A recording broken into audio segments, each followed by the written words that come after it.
Oi gente, eu sou a Rô, sejam bem-vindos à minha biblioteca e hoje nós vamos conversar sobre as minhas melhores leituras de 2023. Não vai ter uma ordem específica, tá? Já deixo avisado, porque eu simplesmente não sou capaz de colocar esses livros numa ordem, tanto pelo fato de que eu amei todos e foram 5 estrelas favoritos, e também porque gêneros diferentes fica muito difícil de fazer esse tipo de classificação, tá? Então, é recomendação o vídeo inteiro. Enfim, não vou enrolar, tá? Eu sei que vocês querem saber dos livros, mas por favor, antes da gente ir pros livros, deixa um like pra ajudar na divulgação do vídeo, se inscreva no canal se você não for inscrito, compartilhe com seus amigos que gostam de ler. E lembrando que vai ter link de compra de todos os livros que eu estiver citando aqui embaixo no box de descrição. E se você comprar através desses links, você vai estar ajudando o canal sem pagar nada mais por isso. Não precisa ser necessariamente os livros que eu estiver citando aqui, tá? Pode ser qualquer coisa, desde que seja por esses links, você está ajudando o canal. Vamos começar falando das fantasias e eu já adianto que eu vou colocar aqui um livro que eu não li exatamente em 2023, que no caso é Você Não é Cinderela. Eu li esse livro entre o finalzinho de novembro e início de dezembro, porque eu fiz a leitura beta dele, só que o lançamento dele mesmo foi em março de 2023. E esse livro ele facilmente entraria na minha lista de melhores leituras de 2022, mas eu não podia falar dele porque ele não tinha sido lançado. Então eu meio que guardei essa informação, já planejando colocar no melhores de 2023. Basicamente o quê? Uma releitura de Cinderela, né? Pelo título é bem óbvio isso. E aqui a gente vai ter um casal que no dia do nascimento da filha deles, essa criança acaba sendo trocada por uma criança fada. Essa criança acaba tendo uma vida feliz ali com esses pais dela, até o momento em que uma bruxa se casa com o pai dela e a magia que essa criança tinha, sem saber, acabam vindo à tona. E assim, gente, eu amei esse livro, tá? Porque ele pega justamente essa lenda de crianças trocadas que eu gosto muito. É uma das lendas que eu mais gosto. E eu ainda não tinha visto isso em histórias da Cinderela, sabe? Por exemplo. A Cinderela também é uma princesa que nunca me encheu tantos olhos, porque eu sempre achava ela muito doce, muito boazinha e tudo mais. E aqui, não! Porque a menina não é trouxa. Ela é realmente uma personagem forte. Ela encara as coisas. Ela literalmente é da vibe bota o cropped e vai pra luta, tá ligado? E o principal, que foi o que me ganhou, é que tem uma justificativa do porquê que ela se submete a essa madrasta. Ela simplesmente tá presa ali, não é que nem na história clássica, tá, gente? Tem uma justificativa muito bem feita aqui. Eu amei o final, porque chegou lá, ela fez o que precisava ser feito pra resolver as coisas definitivamente. E eu simplesmente adorei o conceito de mundo férico, de como foi inserido dentro dessa história, tá? E assim, é uma novela, então assim, é um livro mais curto e tudo mais, e você fica com aquela vontade de querer saber mais coisas sobre o mundo férico, mas não é porque o livro tá incompleto ou alguma coisa assim, é porque você gosta tanto daquele universo que você quer ficar mais tempo nele. Então assim, eu super recomendo, foi a melhor releitura de Cinderela que eu já li, e além do fato dele ser uma novela, né, que já é mais curtinho, ser rápido de ler, a escrita é muito fluida, você fica realmente querendo ler o livro inteiro de uma vez. Eu mesma, quando li, né,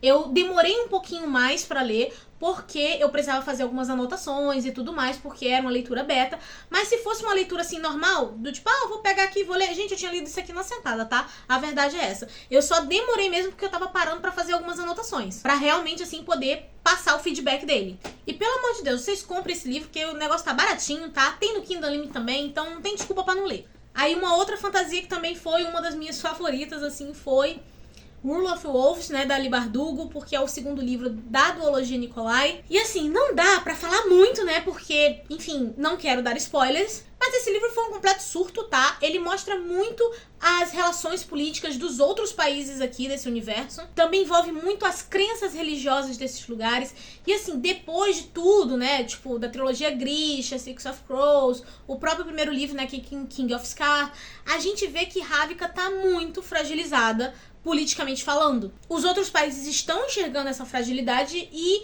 Ravnica tá ali sempre como, né? Tentando achar meios, né, pra poder frear o ataque desses outros países. A parte política é realmente muito bem feita, tá? E as questões de fantasia mesmo acabam se inserindo muito bem dentro desse cenário. Sobre a questão da magia Grisha, a gente vê os personagens evoluindo e conhecendo mais sobre as próprias magias, sem contar que tem um ponto sobre mudanças relacionadas à magia desses Grishas, que aí eu não posso falar porque já pega coisa de outros livros, mas isso também é muito bem trabalhado aqui. E sobre as questões, assim, relações pessoais desses personagens foi um completo surto, tá? Me desestabilizou emocionalmente, porque tinha gente que morreu e eu me acabei de chorar. Aí tinha gente que eu nem achava que eu gostava tanto, mas chegou no meio do livro eu já tava ficando meio desesperada. Chegou num determinado ponto, que foi mais ou menos ali na metade do livro, gente, eu tive uma crise aqui que parecia que Ali Bardugo tinha entrado na minha porta e tinha vindo me dar uma chinelada na cara, tá? Foi essa a sensação. Inclusive, tivemos atitudes de personagens assim que eu não esperava. Eu fiquei assim, cara, tô chocada. Literalmente isso. E ele conclui muito bem. Ele pega até coisas que eram, por exemplo, de Crooked Kindle, que eu achei que não tinham sido tão bem trabalhadas, que ela volta a trabalhar nesse livro aqui e mostra como é que são as coisas, do tipo, ela tava pensando desde sempre como abordar isso. Então achei muito bem feito, muito bem estruturado. E tem uma coisa ali no final que, assim, a história fecha, ela fecha muito bem. Só que tem um detalhezinho, que se ela quiser escrever mais alguma coisa, dá pra fazer. E eu vou estar comprando. É esse o meu problema com a Ali Bardugo. Mas enfim, super recomendo o universo. Tem uma playlist completa sobre o universo Grisha, né? Todos os livros da Ali Bardugo aqui no canal. Vou deixar nos cards e no box de descrição pra vocês conferirem. Aí uma outra fantasia que eu amei, mas assim, eu não vou me estender muito porque já tem resenha aqui no canal, é A Casa do Marcerulho. E aqui, gente, só pra dar uma pincelada pra vocês sobre o que é, a gente tem um universo onde existem algumas crianças com poderes especiais, né?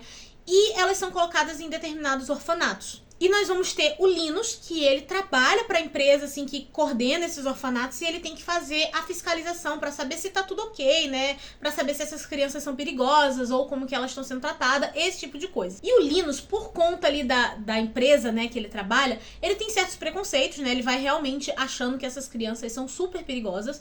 E no decorrer do livro a gente vai vendo que não é bem assim. A convivência com essas crianças vai literalmente quebrando os preconceitos que a empresa colocou na cabeça dele. E o que eu mais gostei desse livro, gente, é que ele trabalha essa questão do preconceito, né, de como que isso é cruel, de como isso afeta a vida das pessoas de uma maneira suave, tá? O livro, ele acaba se tornando muito delicado, ele não é triste, sabe? Como outros livros que abordam esse tema. Ele acaba trazendo muito um tom de esperança. E você vai se apaixonando por essas crianças junto, porque, ai, essas crianças são muito fofas, gente. Eu mataria e morreria facilmente por qualquer uma delas, tá? Enfim, não vou falar muito mais do que isso, porque já tem resenha aí pra vocês assistirem. Mas 5 estrelas, favorito, amei, super recomendo, tá? Aí temos um livro de terror que se tornou favorito, que no caso é o Elementais. E aqui a gente vai ter duas famílias, né, que elas decidem ir ali pra umas casas de veraneio que eles têm, logo após a morte da matriarca da família.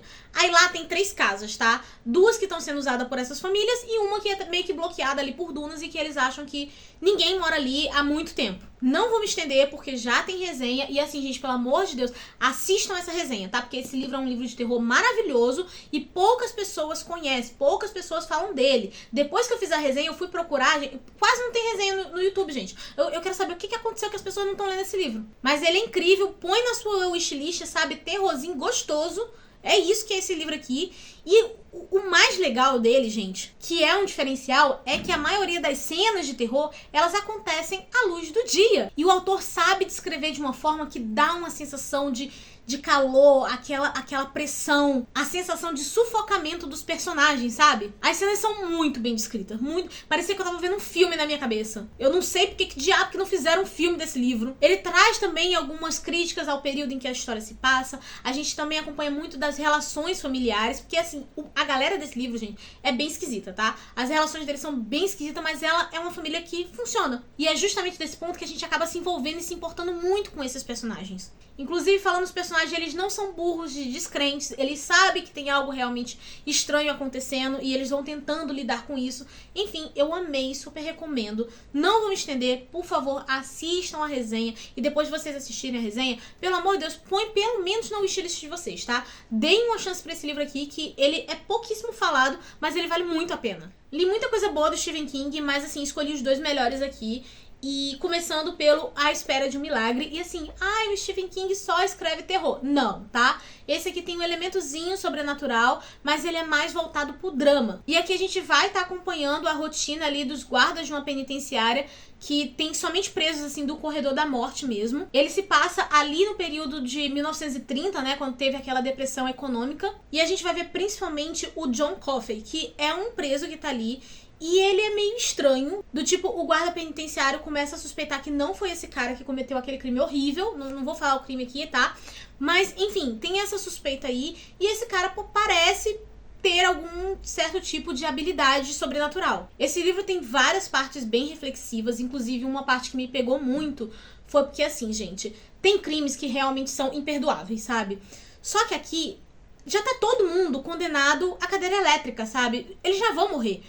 Não tem mais o que fazer, sabe? Então, o comportamento das outras pessoas sobre esses presos dizem mais sobre elas do que sobre os próprios presos. Com exceção das famílias. As famílias, eu entendo o ódio que elas sentem. Realmente tem coisa aqui que não dá pra deixar essas pessoas em meio à sociedade, sabe? Porque elas são um perigo pra todo mundo em volta. Mas os guardas aqui, pelo menos a maioria deles, tentam dar minimamente um pouco de dignidade na hora da morte. Sobre o John Coffey, eu achei o final bem triste, porque é uma situação ali que não tem muito uma saída. Isso não é nem spoiler, tá, gente? Porque, assim, a gente sabe o que vai acontecer. A gente sabe que os guardas ali percebem o que eles estão tendo que fazer, mas, ao mesmo tempo, eles não têm poder pra mudar isso. Então, é uma situação bem complicada. Foi um livro que me emocionou muito. Eu achei que eu não fosse me emocionar porque eu já assisti o filme, tá? O filme eu me acabo de chorar toda vez que eu assisto. Só que eu pensei assim, eu já sei o que acontece, né? Não vou chorar aqui. Chorei também, tá? Foi isso que aconteceu. Enfim, esse realmente, eu acho que tá, assim, no topo dos meus livros favoritos do King. E é um que, de agora em diante, eu vou sempre recomendar pra todo mundo. Tipo assim, a pessoa me perguntar, por qual livro eu devo começar? A Espera de um Milagre, tá? Porque não é terror, não assusta ninguém, mas você sente muito bem como que o King faz uma construção de enredo e uma construção de personagens de um jeito que você se envolve com a história. Enfim, recomendadíssimo, sabe? Esse livro é perfeito. E a pessoa que não gosta disso aqui, gente, ela não tem nem coração, sabe? A verdade é essa, tá? E o outro livro do King que eu simplesmente amei foi o Doutor Sono. Por quê? Todo mundo sabe que esse aqui é a continuação do Iluminado, que eu não sou tão fã assim do Iluminado, aquela coisa toda. Mas esse aqui me pegou. Por quê? Lá no Iluminado, a gente tinha o garotinho que tinha as habilidades mentais, né? Ele via espírito, ouvia coisas ali, tinha algumas habilidades telepáticas. E no decorrer do tempo ele foi tendo que lidar com isso, né? Ele foi muito assombrado naquele hotel. E aqui a gente vai ter esse garoto já adulto, né? Então, pra quem era muito apegado à versão dele infantil, vai ficar um pouco, assim, decepcionado logo no início, porque a gente vê que a vida desse cara tá uma merda, sabe? Literalmente a vida dele tá horrível. E em paralelo a isso, a gente vai ter uma garotinha que também tem essas habilidades muito fortes e ela começa a se comunicar telepaticamente com ele. E ao mesmo tempo, ela tá sendo perseguida pelo clã do Verdadeiro Nó. Só que esse grupo, ele passa, assim, despercebido pelas pessoas, porque eles ficam viajando ali de trailers e tal. Muitos deles já são meio que idosos, então, assim, as pessoas não desconfiam. Mas, na verdade, eles se alimentam do vapor, né, do que seria a essência da vida, por exemplo, das crianças iluminadas. E como que eles extraem esse vapor? Torturando essas crianças até a morte, pra eles se alimentarem. É quase como se eles fossem vampiros, tá? Não se alimentam de sangue, mas é quase isso. A ideia é como se eles fossem vampiros. E eu achei esse livro aqui, gente, sensacional. Vocês não têm ideia. O King vai estar trabalhando muito bem a questão da reabilitação, né, de alcoólatras. Porque o Danny, ele, basicamente, ele se tornou um alcoólatra porque ele tentava consumir o máximo de droga possível para poder anular a iluminação dele. Esse conceito de drogas e habilidades mentais é bem comum, isso tem em vários livros, e esse conceito faz muito sentido pra mim, tá bom? E a criança, gente, ela é incrível, tá? A habilidade dela supera a do Danny. Se você achava o Danny incrível lá na época do Iluminado, essa menina aqui, meu Deus do céu, sabe? E ela é uma garota esperta, ela é inteligente, sabe? Você realmente torce por ela. E tem umas cenas aqui, sabe, de, posso dizer, duelos mentais, talvez, que fazem muito sentido e elas são muito bem descritas, sabe? Eu simplesmente amei, super recomendo. Esse é um livro do King que eu provavelmente vou reler em algum momento, tá? E só um disclaimer aqui, eu já assisti ao filme e eu amei. O filme tem algumas pequenas diferenças em comparação ao livro, principalmente ali no final, mas não é nada que tire a essência da história. Então, assim, recomendadíssimo também, tá? Aí tivemos também 2 clássicos que se tornaram favoritos, tá? O primeiro foi Jane Eyre, que inclusive eu tô muito arrependida de ter lido em e-book, porque eu detesto, assim, o livro ser favorito e não poder ter a edição física, sabe? Mas enfim, ele é basicamente um romance de formação. A gente vai acompanhar a vida da Jane desde quando ela era uma criança órfã, né? Ela meio que foi criada ali pela tia e não tinha uma relação muito boa. Depois a gente vai acompanhar o período dela no internato. E no decorrer dos anos a gente vai ver o quanto que ela tava se esforçando pra poder ter uma profissão, ter a independência dela. E também vamos ver ali um período em que ela acabou se apaixonando. Então o livro consegue trazer um drama, ele traz críticas à época, principalmente em questão à igreja, sabe? E no meio disso, gente, uma coisa que eu realmente não tava esperando é a questão de que tem um mistério ali. E acaba entrando numa vibe meio gótica, que eu achei muito interessante, eu simplesmente amei. Tem um romance também, mas assim, a Jane, ela é uma personagem super forte, inclusive tem umas horas assim, que ela dá umas cortadas que eu simplesmente amei. E assim, realmente, aqui, a cabeça da autora tava muito à frente do tempo dela, né, em várias questões, assim, em termos de independência da mulher, e a Jane ter as próprias escolhas e correr atrás e lutar pelo que ela realmente deseja, mas se mantém coerente com certas coisas assim da época, gente. Porque, por exemplo, sei lá, naquela época não era comum uma mulher ficar sozinha em determinado lugar com um homem. A Jane, ela fica tipo assim, não, a gente não pode ficar só. Tem essas coisas que fazem a história ser muito coerente. Acho que a parte que eu mais gostei foi a questão do mistério que tem aqui, que eu fiquei matutando um monte de coisa, eu fiquei super envolvida, sabe, nesse pedaço. E sobre o romance, gente, eu acho que a Jane merecia um cara melhor. Acho, com certeza acho, tá? Porque, assim, tem hora que esse cara é legal, mas depois, dá 2 minutos depois, ele fala uma besteira, que eu ficava assim, ai, meu querido, não dá pra te defender assim. Mas a vantagem é que a Jane dava umas cortadas nele. Ela dava uns foras. Inclusive, tem um fora que ela deu nele ali, perto do final do livro, que eu não supero. Foi, assim, o melhor fora que eu já vi na minha vida, tá? Eu morri de rir lendo. E ele tem uma vibe muito novelona, sabe? Pra galera que tem medo de clássico, de tipo, clássico é difícil, esquece isso, tá? Isso aqui é tipo uma super novela, você vai se envolver. O livro tem 600 páginas. Gente, passa voando, você nem sente, tá? A verdade é essa. Super tranquilo, inclusive é uma excelente porta de entrada pros clássicos. E um outro livro clássico que foi um completo surto na minha vida foi O Morro dos Ventos Uivantes. Esse, assim, tudo bem que esse vídeo não tem ordem, mas esse aqui eu acho que dá pra encaixar como o melhor do ano, tá? Vou tentar não me estender, porque já tem um vlog, e naquele vlog eu tô completamente surtada. Eu tô completamente surtada, tá? Naquele vlog ali. E assim, vamos fazer um disclaimer aqui. Gente, isso aqui não é um romance, tá? Isso aqui é uma história sobre vingança e obsessão. E é por causa disso que eu gostei, tá? Ai, que lindo, amor é proibido. Não, não é lindo.